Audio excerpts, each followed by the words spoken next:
We'll bring this meeting to order for the regular Elgin County Council meeting of September 23rd, and welcome everyone. We have a full crowd this morning. That's great to see.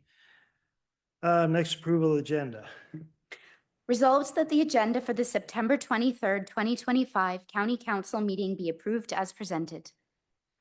Over to seconder, please. Councilor Noble, Councilor Latham, all in favor? Motion carries. Next, we don't have any introductions this morning. Adoption of the minutes. Resolved that the minutes of the meeting held on September 9th, 2025 be adopted. Over to seconder, please. Councilor Hance, Councilor Sloan, all in favor? Motion carries. Moving down to presentation, petitions, and delegations. First, 6.1, we have Sonia Basu, Manager of St. Thomas Elgin Local Immigration Partnership, and Welcome Week presentation. Come on up to the podium, please. Welcome. It's great to see you all this morning. Is this on? You can hear me? Okay. Good morning, and thank you for welcoming me here today, Elgin County Council members. My name is Sonia Basu, and I'm the new manager of the St. Thomas Elgin Local Immigration Partnership, or STLIP, at the YWCA. To share a bit about myself, my first language is Bengali. I was born in Toronto and have lived in Regina, Mississauga, Kitchener-Waterloo, and for the past 10 years, London. My personal connection to this work stems from my family's immigration journey from India over 50 years ago. Their story of resilience, adaptation, and hope is one that many newcomers share, and it's what draws me to this work with deep commitment. Since arriving here, I've felt a strong sense of welcome from this community, and I'm proud to be part of Welcome Week with all of you. Slide 2, please. Let me begin by introducing STLIP. STLIP was established in 2011 and is funded by Immigration, Refugees, and Citizenship Canada. It is a collective action initiative, meaning we bring together a wide range of community partners from libraries and schools to social services and ethnocultural groups to work collaboratively towards a shared goal, building a welcoming and inclusive Elgin County. We don't provide direct services to newcomers. Instead, we focus on systems level and local change, increasing the capacity of organizations to collaborate, plan strategically, and foster communities that are welcoming, affirming, and caring. We help service providers understand the value, assets, and aspirations that newcomers bring and how to support them meaningfully. Let's take a closer look at the 2021 census data. At that time, about 11% of the population in St. Thomas and Elgin County were immigrants, people born outside of Canada. If we narrow in on recent newcomers, those who arrived between 2016 and 2021, they make up about 1% of the population. While that may seem like a small number, each newcomer brings unique skills, perspectives, and stories that enrich our community. The term newcomer is often preferred over immigrant because it's more affirming and inclusive. It can include refugees, asylum seekers, and international students. And while I was born in Canada, I always remember that we are all settlers on Indigenous land, a truth that grounds our work in respect and reconciliation. You'll also notice a shift in the countries of origin with more racialized newcomers arriving. Census Canada uses the term visible minority, and our region is now home to South Asian, Chinese, Black, Filipino, Arab, Latin American, Southeast Asian, West Asian, Korean, and Japanese communities. This evolving demographic landscape is a sign of growth, both in numbers and cultural richness. One group that stands out in the data is Mexican Mennonite community, which is now the largest religious minority in our region with over 4,400 members. This slide also shows growth in other religious minority populations over the past decade. As these communities become more established, we can expect continued growth and with it, a richer cultural and spiritual landscape in St. Thomas and Allegan County. This diversity is also reflected in the languages spoken by YWCA clients, with over 40 languages in total. Language is more than just a means of communication. It's a gateway to employment, healthcare, education, and relationships. Yet it can also be a barrier. That's why services like free English language classes offered by YWCA Settlement Services Team are so essential. They help newcomers not only learn the language, but also build confidence, community, and connection.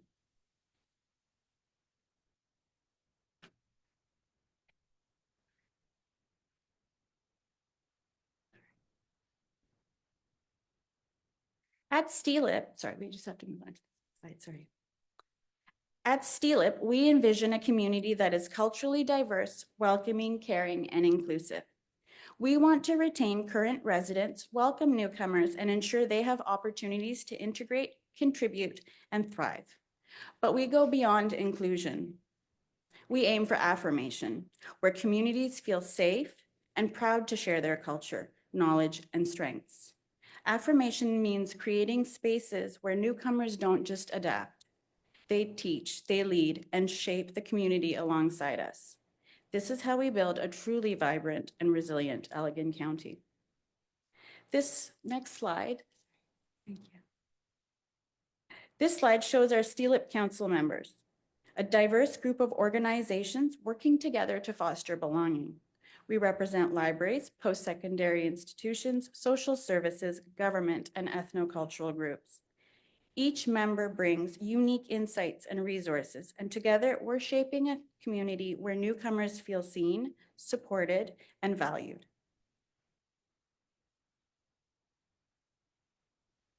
Welcoming newcomers isn't just the right thing to do, it's also economically smart. Immigrants are key drivers of labor force and population growth. Canada's immigration levels plan projects nearly 400,000 permanent residents in 2025. For smaller and rural communities like ours, attracting and retaining newcomers is essential to maintaining vitality, filling labor gaps, and sustaining local economies. We know that many work sectors are facing workforce shortages. Newcomers bring labor, innovation, entrepreneurship, and global networks. Supporting their integration is an investment in our shared future.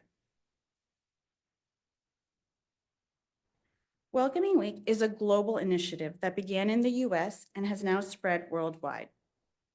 Endorsed by RSCC, it's our opportunity to celebrate newcomers and reaffirm our commitment to inclusion.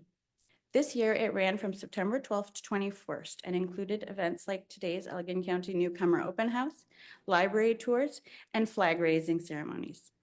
But Welcoming Week is more than a series of events, it's a mindset, a reminder that welcoming newcomers is a year-round responsibility.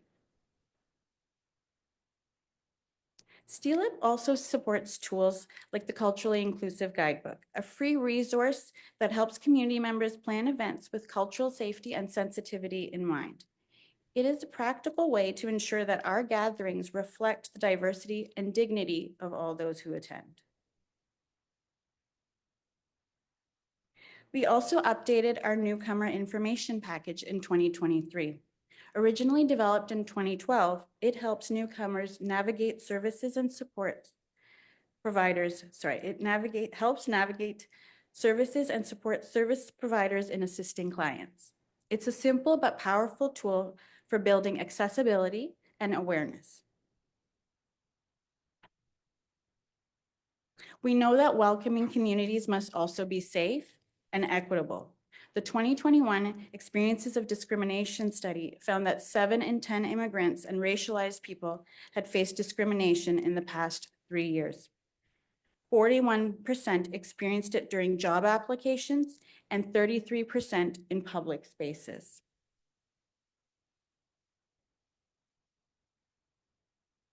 In the 2025 immigrant survey, we had a 10% increase in survey respondents to 110 participants. While the survey is not representative, it offers a snapshot of real experiences and points to areas where we must do better. Most had a positive settlement experience, with 81% feeling a sense of belonging and 77% finding the region welcoming. However, 48% reported isolation, a reminder that even when things are going well, there's still work to do. Top challenges included cost of living, employment, housing, and transportation. Participants called for more affordable housing, better employment support, and education for employers on hiring and retaining immigrants. These findings are not just statistics, they're stories of participants sharing their struggles and difficulties.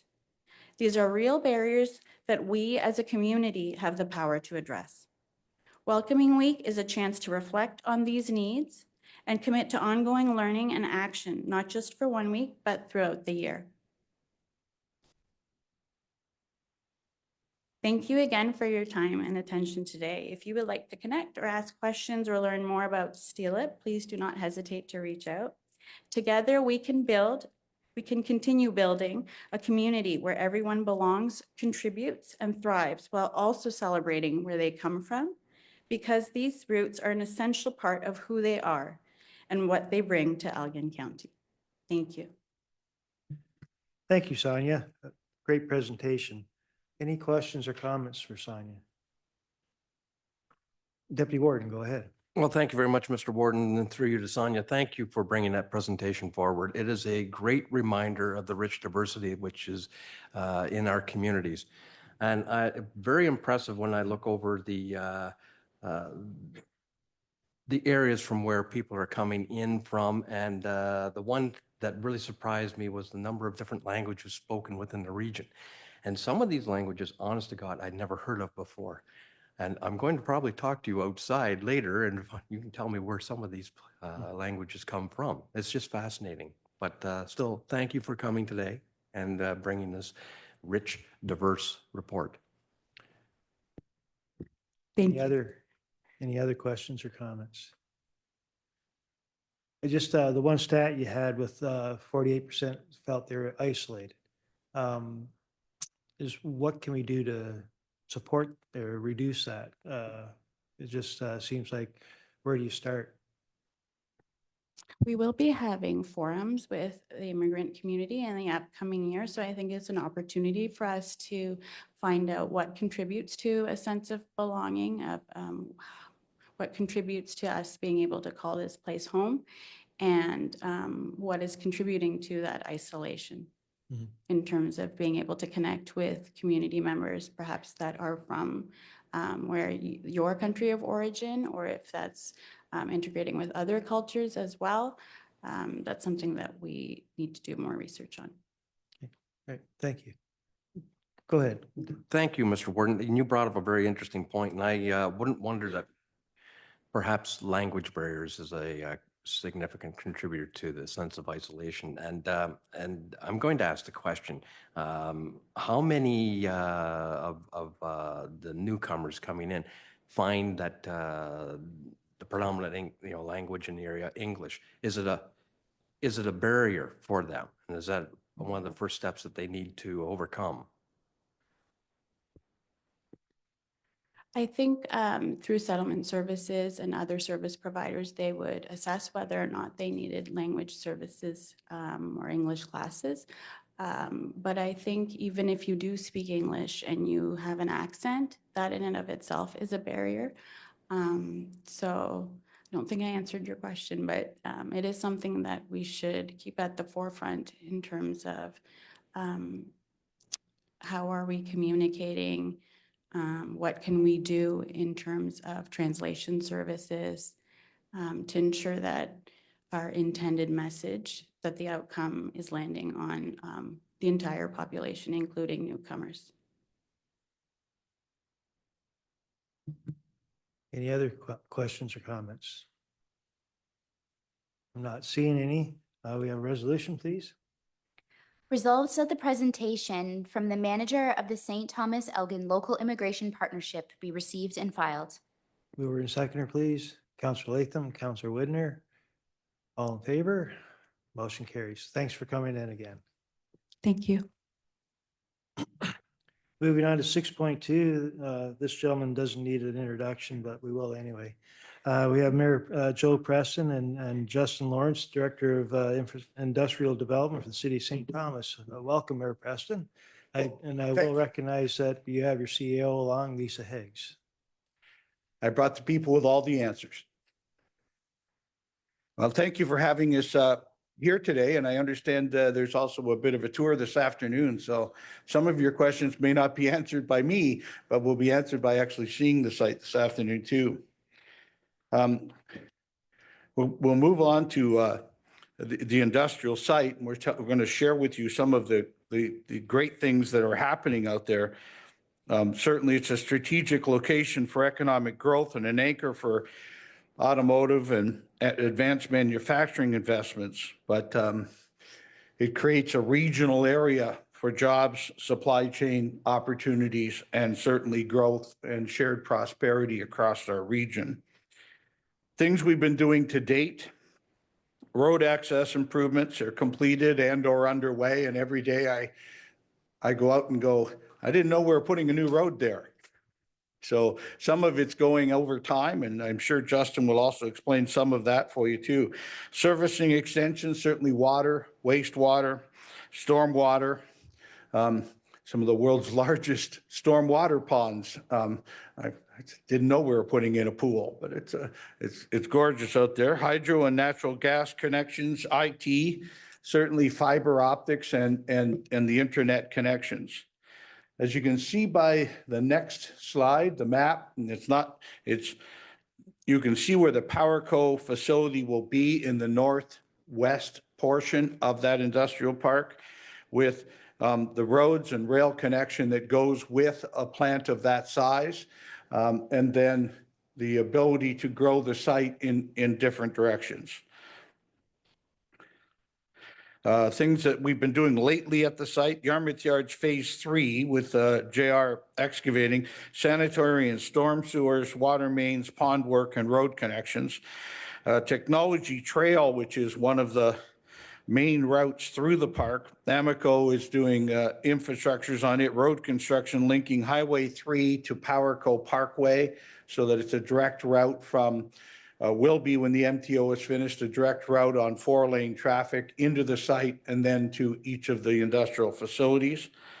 The northwest corner, Bluecon Construction has been working on. It's a brand new roundabout at Ron McNeil and Electric Avenue. And PowerCo, the parcel there, we've paved a very large parking lot and created a parking lot, excavating foundations, and as of last week, now pouring concrete on the site for the pad for PowerCo.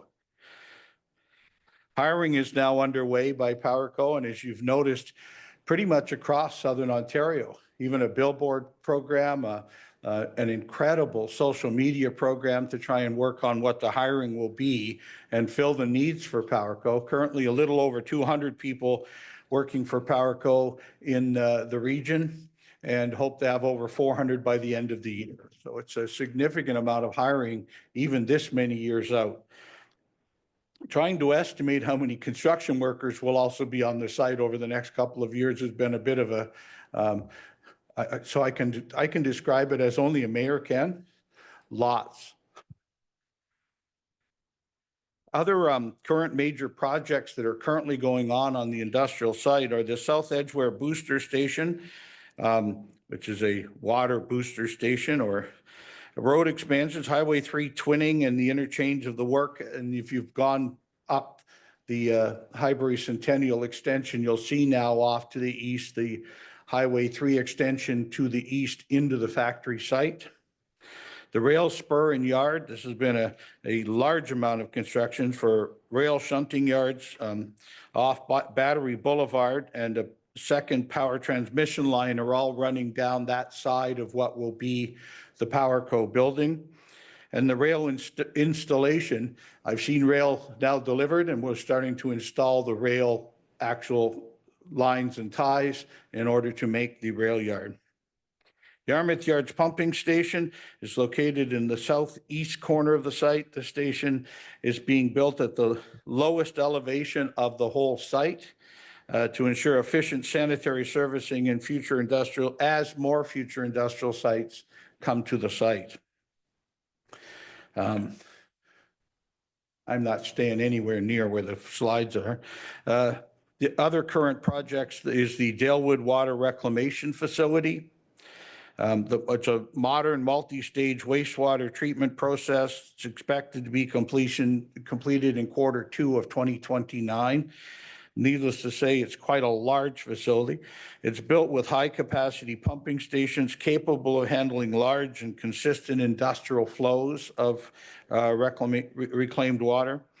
And it's designed with redundancy and resiliency. Certainly, some of the greatest comments we had was most people's recollection of old water reclamation facilities having just a lovely smell sometimes of years.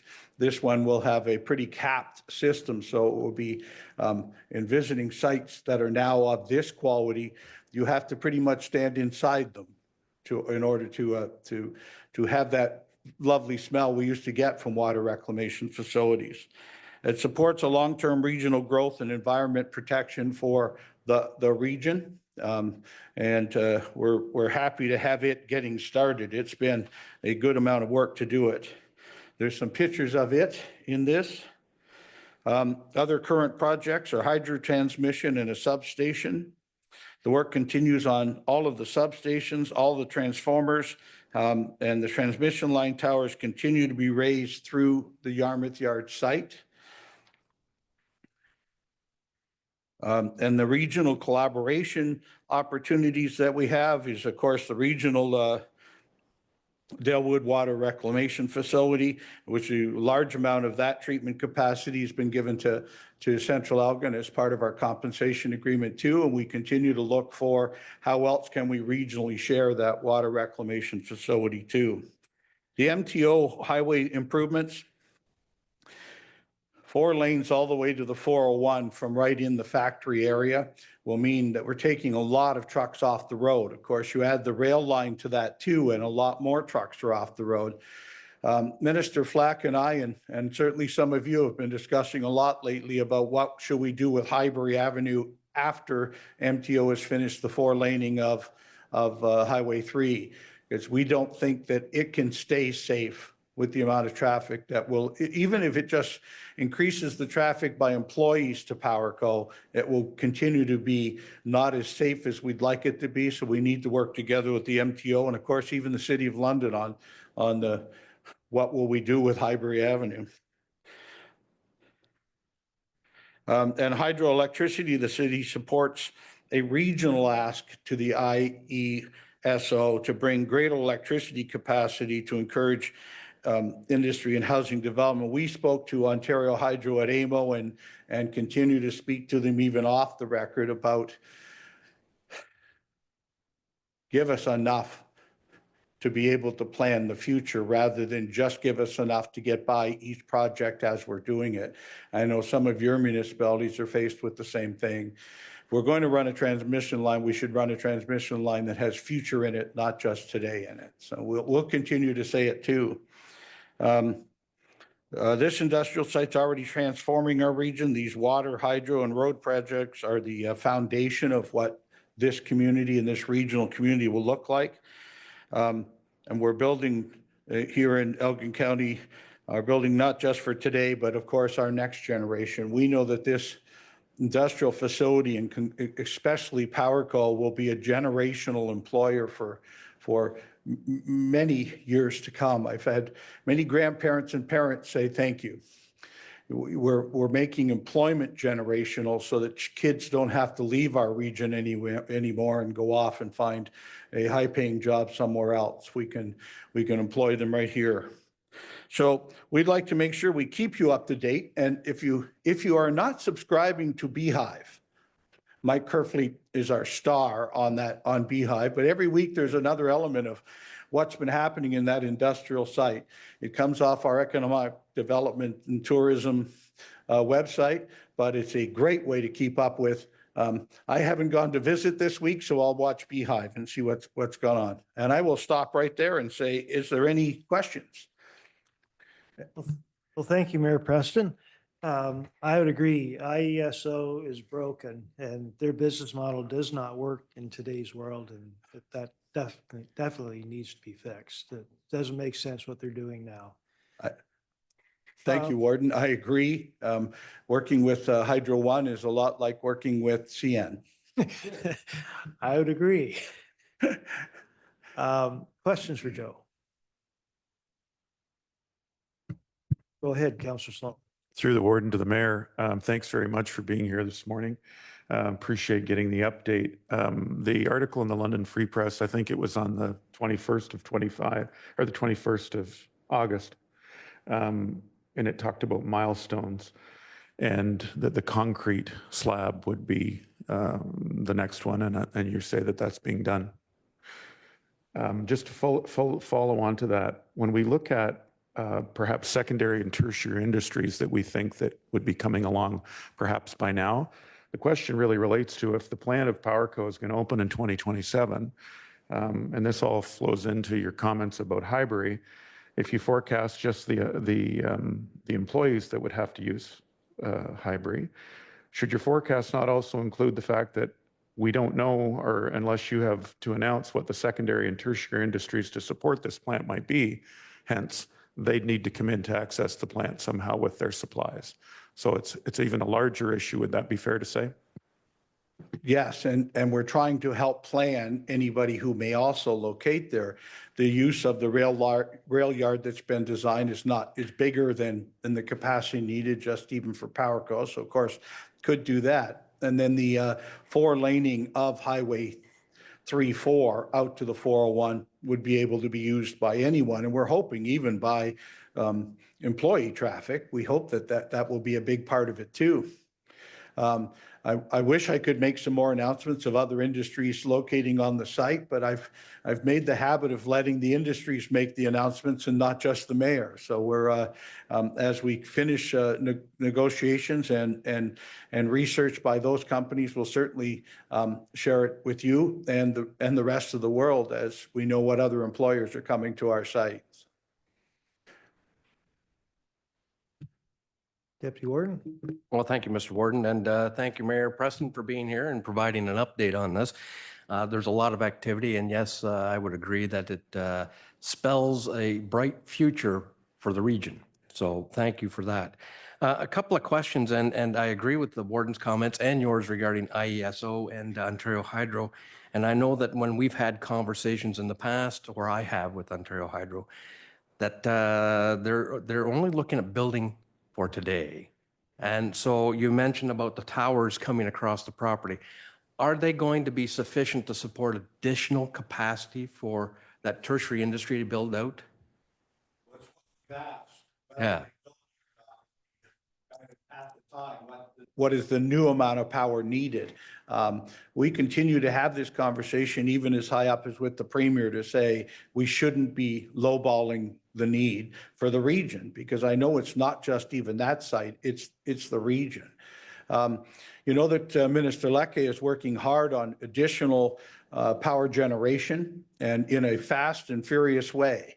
But transmission seems to be the plug in the tub on that one, that if we don't have the transmission lines, it doesn't matter how much we're doing. So with your help, and I'll give you my help, let's keep bothering everybody we can. It's great to have our own Minister of Housing and Municipal Affairs right here in Elgin County. So I keep continuously sharing with Minister Flack where I think some better improvements can be done, even though I'm very pleased with where we're headed.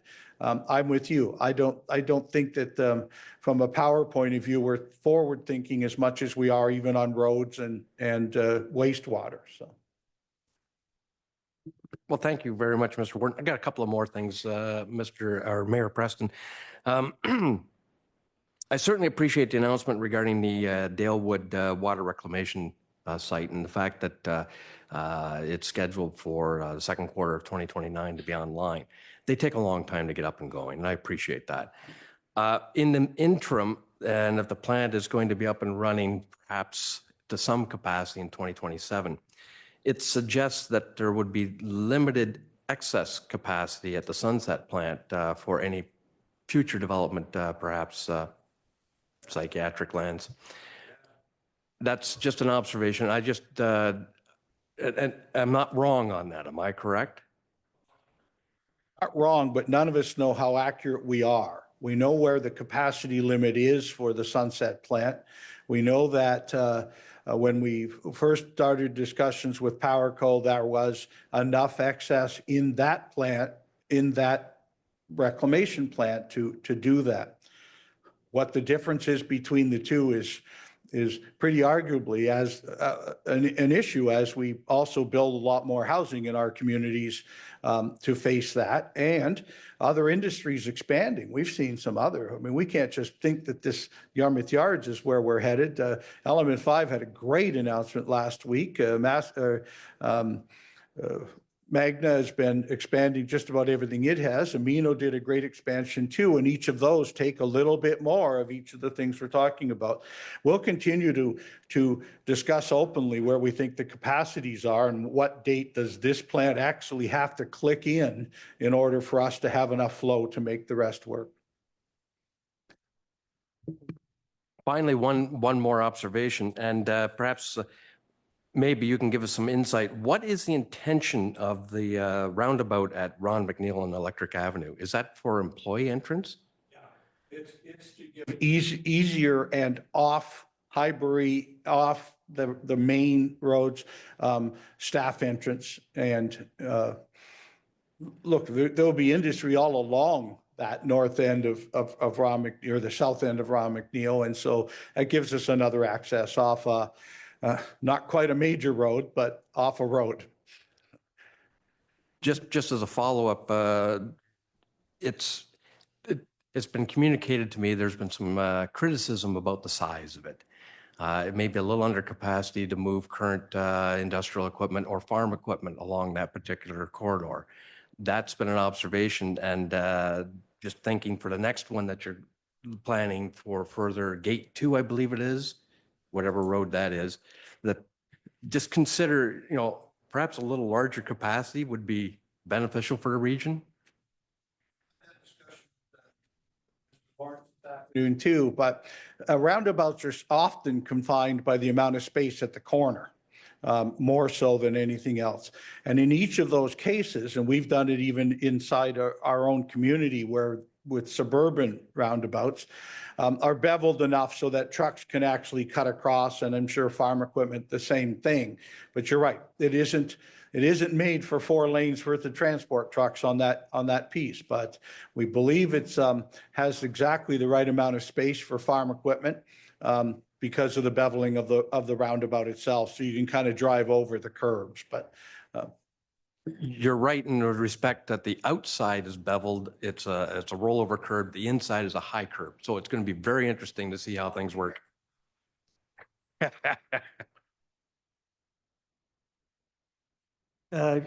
Councillor Sloan, go ahead. Thank you, Warden, through you, and I appreciate the questions to the Deputy Warden. The milestone of laying the foundation for the slab. When would you expect, Mayor Preston, the milestone of when the building actually begins construction to be? there's a steel contractor already also assigned to the site. Steel has to come right after the concrete. I think once that starts we start to see that footprint.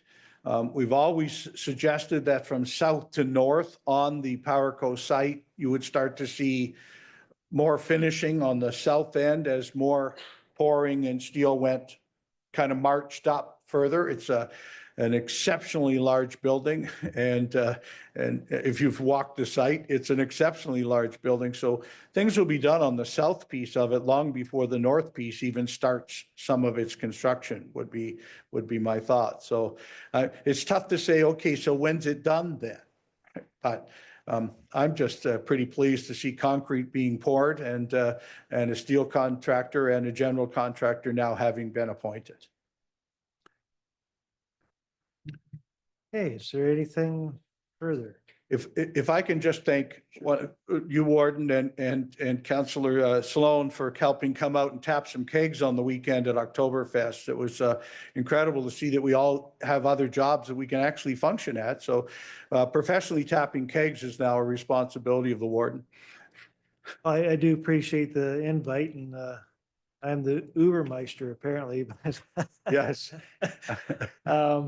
Anyway, no, it's appreciated that we're able to attend. I was disappointed in Mike Kirkley. I think he needs to go back to the farm and build those arms up a bit. He didn't do well in the Stein holding contest. Yeah. You know, you see pictures from Germany's Oktoberfest and Kitchener's Oktoberfest of incredible servers holding like 8 of these steins at once, right?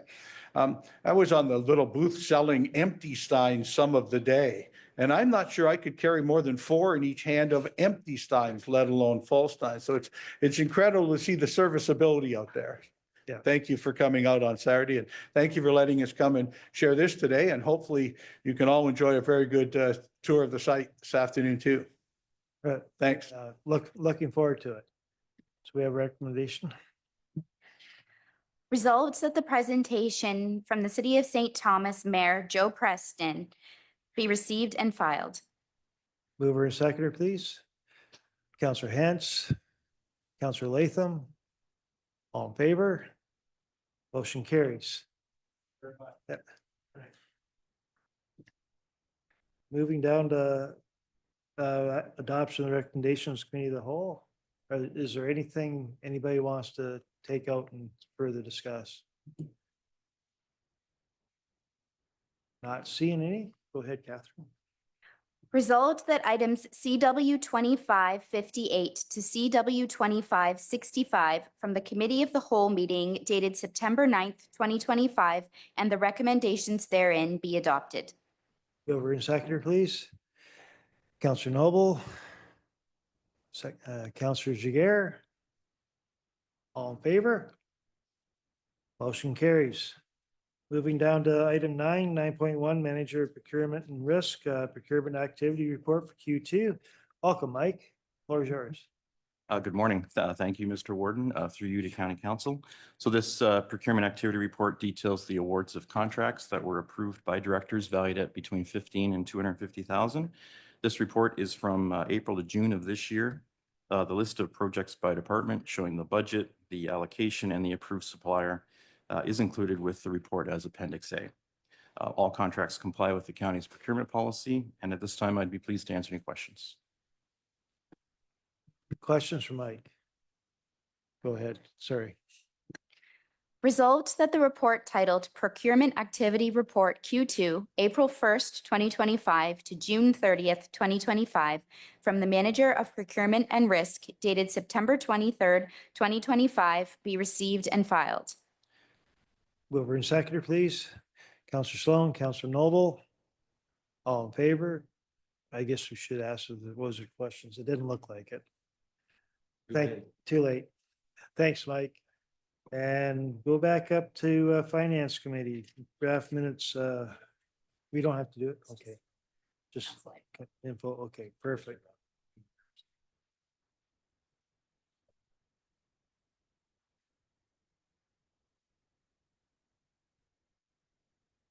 Okay.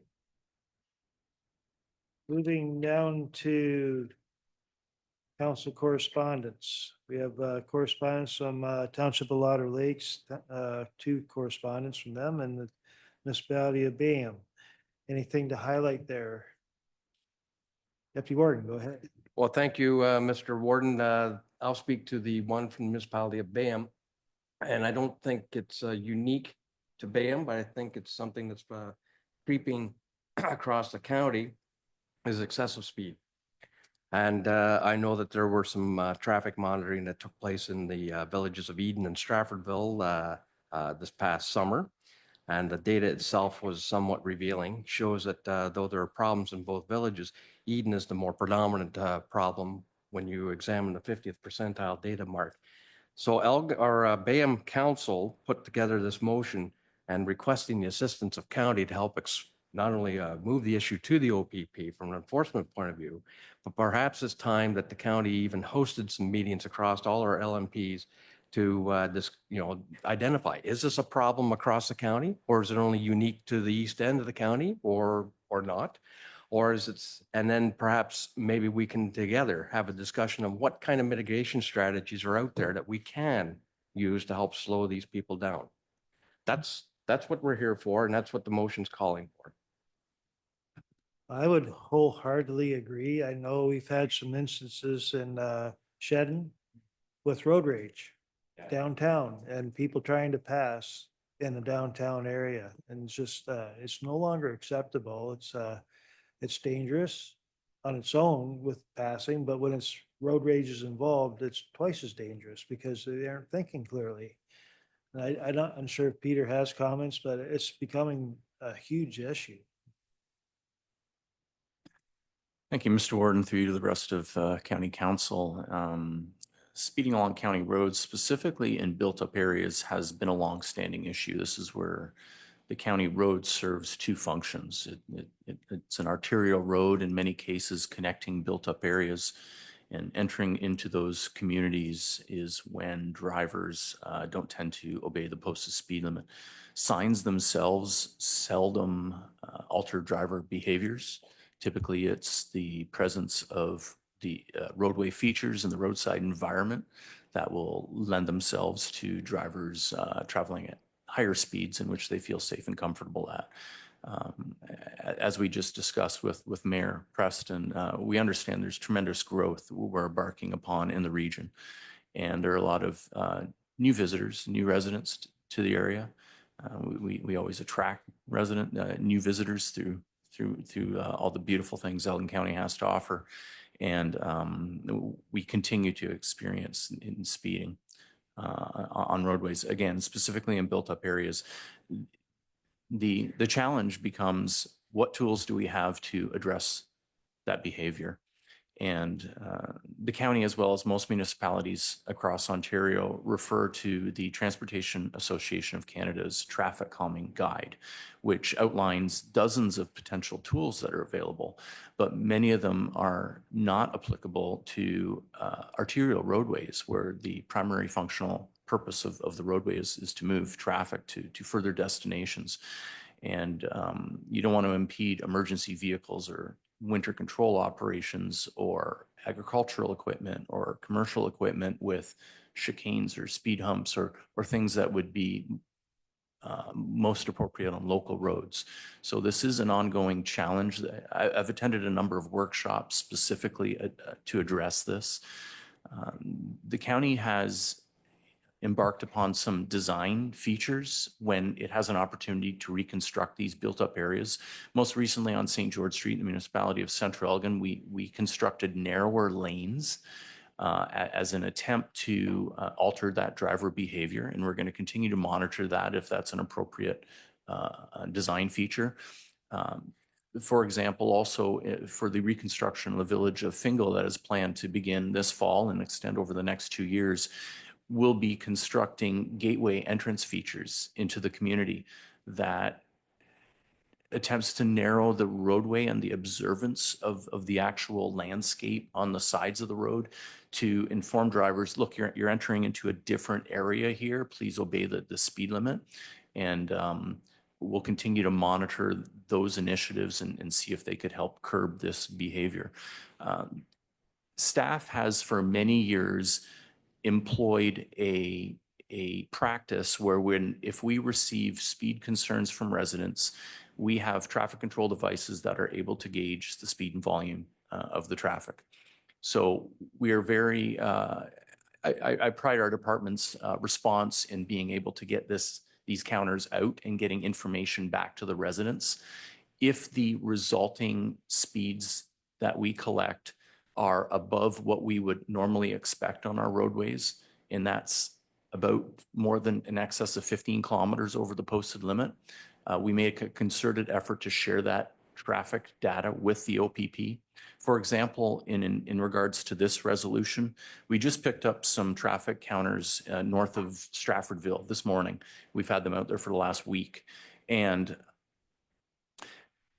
while the 85th percentile speed is reasonable, 92 kilometers an hour, the average speed is 84 kilometers an hour. The concerning part is we clocked a vehicle at 153 kilometers an hour at two locations, one at 157 kilometers an hour. So I wouldn't necessarily say that speeding is a systemic issue. We have a handful of drivers that are not acting appropriately. They're driving illegally. That's a criminal charge under the Highway Traffic Act, traveling at 70 kilometers over the speed limit. And it's the few that are disregarding the rules of the road and the safety of others that is really concerning. Counselor Sloan. Thank you through the warden, and appreciate the deputy warden bringing this through. When you talk about a 157 kilometer, that's because there's been one of those little plastic things on the road that picks it up. Is that correct? Through you, Mr. Warden, to Councillor Sloan, we no longer use pressurized air tubes. We have small radar counters that are quite discreet. It's a small little box that we can affix to a road sign. It's radar based. Thank you. Can that differentiate between a police car and an ambulance and a regular motor vehicle? Through you, Mr. Warden, very good question. In some cases, it does not. It can define what a larger commercial vehicle is, but if it's an emergency services vehicle, it does not differentiate that. Through you, warden. Thank you, Peter. I appreciate that you're very quick to get back when there's a concern about speeding and traffic. And we know you and Mayor Preston and I have a mutual colleague, which is one of the reasons I think we're getting further on the agenda to discuss the lights at Ron McNeil and Dalewood, which obviously are important now that Mayor Preston made clear that there's going to be a sewage treatment plant there, or whatever the new word for what that's called. My question is that if we have these issues in Bayham, Central Elgin, the warden talks about in Shedden, in some of the municipalities at the lower tier, we do use speed bumps. They're taken in, or they're put in, they're taken out. They use them in Dunwich. We have delineators, right? So what I'm asking or suggesting is, or requesting more info on, when we come with a transportation master plan, and it talks about how we need to have something like, let's say, cycling, and we decide that we can't afford it. When we look at transportation safety, why could we not look at a comprehensive countywide program with costs associated that would say recommendation from staff on whether a speed bump's needed in Shedden, in Rodney, or places like that, and a wholesale, here's what the cost is going to be, so that we can go to the constituents and say, because it's everywhere, we can say, you made concerns forward and the county stepped up, and here's what we've accomplished, here's the cost, and do something about the safety in sort of a holistic way. Thank you. Thank you, Mr. Warden. Through you to Councillor Sloan. The Transportation Master Plan did a good job of addressing many road safety initiatives in the 32 initiatives that Council approved at the last meeting. Two specifically in regards to road safety is we've reviewed collision-prone intersections and are taking affirmative action for making improvements at those locations. And Council will see in the capital plan where some of these improvements are. One of them is the signalization of Dalewood Road and Ron McNeil line because of an ongoing collision history there. Secondly, in regards to traffic calming measures, one of the initiatives specifically identifies that the county continue to use provincial and federal guidelines in regards to traffic calming devices. At a previous council, staff brought forward a comprehensive report identifying which traffic calming tools were reasonable and appropriate for use on county arterial roadways. And unfortunately, things like chicanes or speed humps or narrowing the roadway with bollards were not appropriate for use on these type of roadways. Traffic calming is, by definition, meant to deter drivers from using local residential roadways as cut-through roadways. And county roads is where we are encouraging the volume of flow of traffic to get to further destinations and built-up areas. We'd be pleased to dust off that report and bring it back to County Council. Sorry, Deputy Warden, just last question. I appreciate that. And I'm asking the Deputy Warden who brought this forward. And I guess the only thing I can think of is that with respect to speed bumps, the county roads are, I don't know if they're larger roads that they wouldn't be, applicable to. But when you talk about what the initiatives are and what the options are, at what point do you start looking at things like speed cameras? In 2025, we have jurisdictions that are using them. I guess what I'm trying to suggest or ask is that when will the council be able to look at what other jurisdictions are doing and how that might be implemented here in Elgin County? Thanks. Through you, Mr. Warden, to Councillor Sloan and the rest of County Council. So automated speed cameras were introduced about 5-6 years ago in legislation. Currently, municipalities have the opportunity to install them in either school zones or community safety zones. So these are areas defined by council as requiring specific attention for the community. There's a perceived concern with safety. Community safety zones are also not meant to exist in perpetuity. They're meant to be identified as a shorter term solution, and longer term problems can be addressed. For example, if pedestrians are walking down shoulders of roadways where sidewalks aren't present, and an interim solution may be to institute a community safety zone to inform drivers that something's a little different here, and there's an ability for enforcement officers to double fines. And that would be a short-term measure until maybe sidewalks were installed in that location. So safety, automated safety equipment and cameras is a tool for council to explore. There are a number of communities that have used them, and there are some communities now that are removing them. Most recently, the Ford government has suggested that maybe they're not effective, but some communities are receiving significant revenue from these cameras. From my research, the municipality stands to recoup somewhere between 15 and 30% of the total fines issued. And that's because there are turnkey vendors that are able to install this equipment at no upfront cost to the municipality. However, there are a number of procedural and legal procedures that have to be created, and I'm sure Nick, the Director of Legal Services, may be better suited to answer those questions. However, this is a tool available for County Council. It's also my experience that municipalities are larger in size typically and install these cameras on significantly traveled roadways, and where they could experience thousands of citations on an annual basis.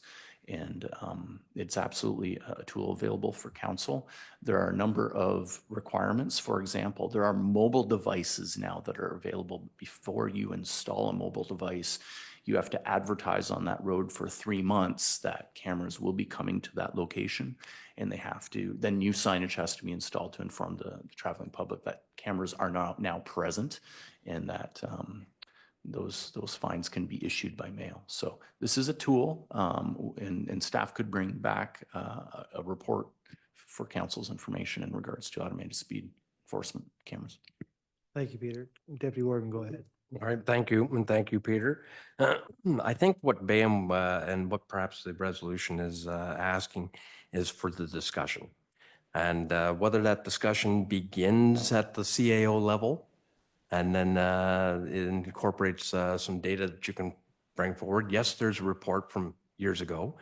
Dust it off, update it. There's a lot of media attention at the moment, yes, with the Premier, who does not like automated speed enforcement, and yet the City of Ottawa, who claims that it's very successful for them. You got the Premier claiming he'll buy all kinds of speed bumps for you. Well, these are options. That's what I'm asking for. And a discussion perhaps at the staff level comes back to county. We can have that discussion. Maybe there isn't a viable mitigation strategy, but we've at least explored it. And I think it's important that we've done that. Okay. Counselor Noble, we're gonna have to cut it short here pretty soon. We got a flag raising to do, so go ahead. One quick question through you, Warden, to Peter. Data, do we have history on this? My question is there more concern about speeding?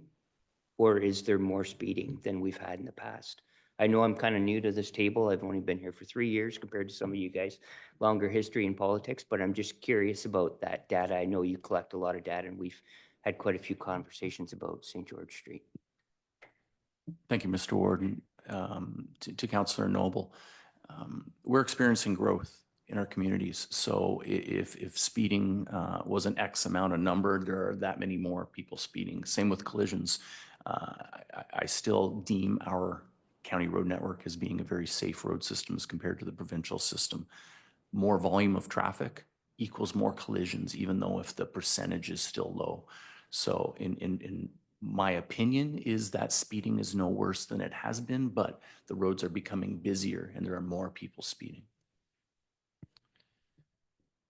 Counselor Whitner, Yes, thank you, Mr. you're the Warden. last one. All right. You're absolutely right. It's really not a road problem. It's a driver problem, in my opinion. Like, we've got so good roads that we're having. It's just a driver problem, more road rage, tailgating. That's my biggest complaint that I hear from the public. I was called at the Thames Center yesterday. They're having a problem in Avon. And I sat there on the guy's front porch and the trucks are flying by. Like, I don't blame the guy for being upset in the community. I just don't know what the answer is. We probably should have more police blitzes. Because how far does the county go in changing the roads that are in good shape and are properly built to stop these bad habits? Because there's a lot of bad habits. It's getting worse, in my opinion. Like, we have passing lanes, turning lanes that aren't being used properly, and that's dangerous. You just have to know the rules of the road, and maybe some more education in people, how the rules of the road and lines on the road and things like intersection control. Like, people don't understand that anymore. There's a lot of bad intersection habits I'm seeing lately. So I would agree with Bayham's resolution here. If we can look in and get some more information to help all of Elgin, it'd be great. But keep up the good work, Peter, and thanks for what you've done for our turning lanes out there. Okay, Catherine, you have a resolution, right? Resolved that the County of Elgin support the requests from the municipality of Bayham to 1. Review and analyze the data collected from the traffic counters placed on Plank Road in Eden. 2. Forward the data to the Elgin OPP Detachment Board for enforcement action. 3. Initiate discussions with all local municipal partners on traffic concerns on county roads. And 4, explore mitigation strategies, including automated enforcement options, possibly as a pilot program across the County of Elgin, and that a report on these discussions and explorations be brought back to County Council at a future date.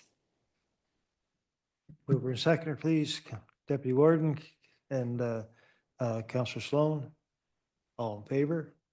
Motion carries, and we'll adjourn for a flag raising for the welcoming week, and we'll be back in a few minutes.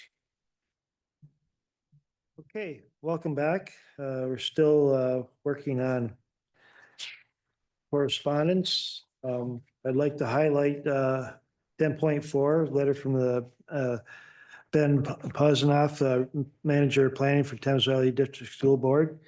He's asking County Council to support an expansion of Dutton Dunwich Public School and possible future elementary school in the Talbotville area, and possible consideration for a French language public school as well in the same area.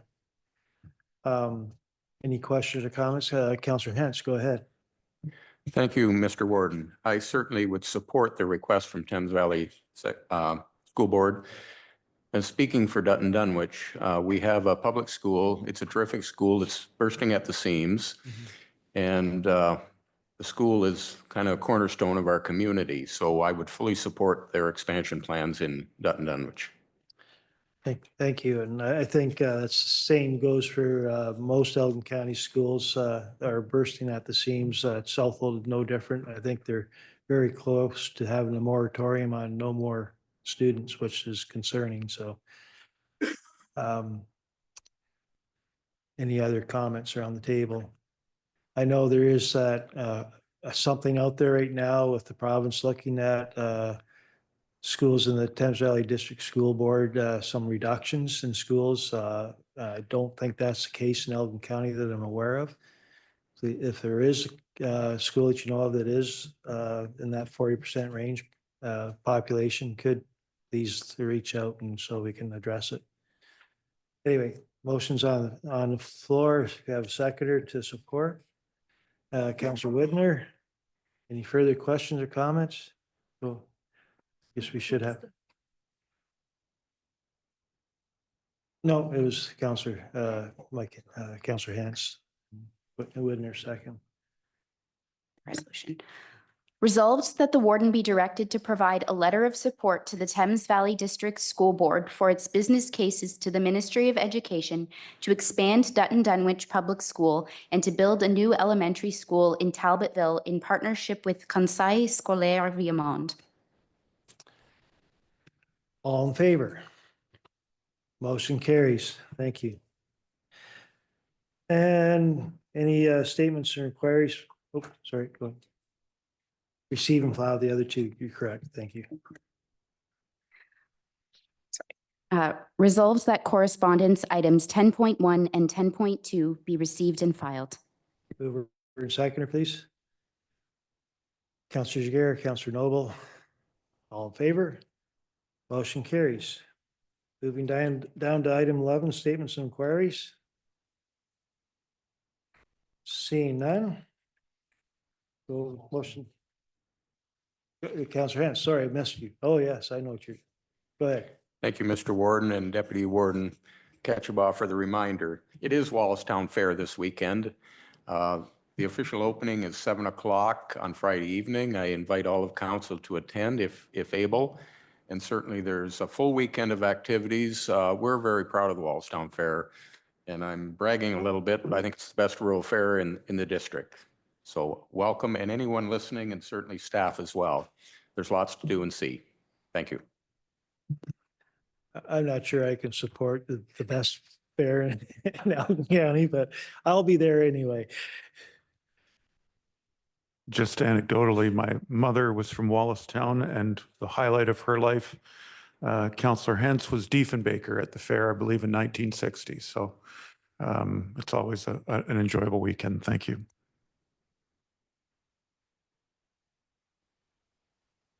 Okay, moving down to a closed session. Resolved that we do now proceed into closed meeting session in accordance with the Municipal Act to discuss the following matters under Municipal Act Section 239-2. Closed meeting item number 1, Human Resources Matter number 1, verbal. Under Section B, personal matters about an identifiable individual, including municipal or local board employees. And closed meeting item number 2, Human Resources Matter 2, verbal, under Section B as well. Mover and seconder, please. Councillor Cook and Councillor Hance, all in favor? Motion carries. Okay, welcome back. First resolution. Resolved that we do now rise and report. Mover and seconder, Deputy Warden, seconder, Councillor Whitner. All in favor? Motion carried. On the first item. Closed meeting item number 1, resolved the Chief Administrative Officer Clerk proceed as directed. Mover and seconder, please. Councillor Latham, Councillor Whitner. All in favor? Motion carries. On item 2. Resolved that the confidential update from the Chief Administrative Officer Clerk be received and filed. Mover and seconder, please. Councillor Sloan, Councillor Hance. All in favor? Motion carries. Down consideration of bylaws. Bylaw number 2533, being a bylaw to confirm the proceedings of the Municipal Council of the Corporation of the County of Elgin at the September 23rd, 2025 meeting. Resolved that bylaw number 2533 be now read a first, second, and third time and finally pass. Mover and seconder, please. Deputy Warden, Councillor Sloan. All in favor? Motion carries. And adjournment. Resolved that we do now adjourn at 11:27 a.m. to meet again on October 14th, 2025 at 9:00 a.m. Mover and seconder, please. Counselor Latham and Deputy Warden Ketchba. All in favor? Motion carries.